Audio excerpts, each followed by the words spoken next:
Hey everyone, welcome back. This is Cracking the GRE Math Subject Test. We're on the linear algebra chapter, and this is the first question. It's a pretty easy question.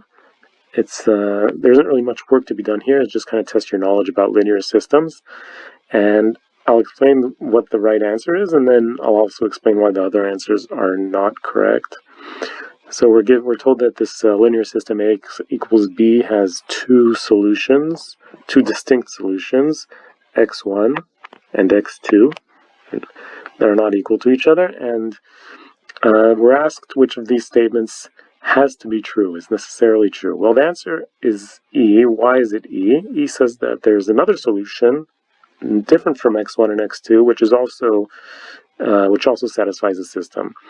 And the reason this is true is because every linear system, you have to know this, every linear system either has no solution, has exactly one solution, or has infinitely many distinct solutions. So if we're told that there are already two distinct solutions, then we know that there's actually infinitely many, which means that E is the correct answer. Now, why is A not correct? Well, B equals 0, that doesn't really... B could be equal to 0, B could not be equal to 0. Yeah, it doesn't really, that's neither here nor there.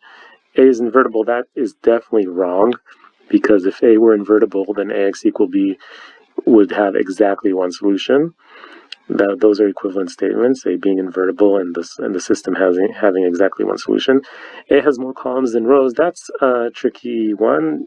You might think that's the correct answer, but it's not, because A could have the same number of columns as rows, but one of the rows could be a linear combination of the other rows, and then there would still be infinitely many solutions. So that's not necessarily true.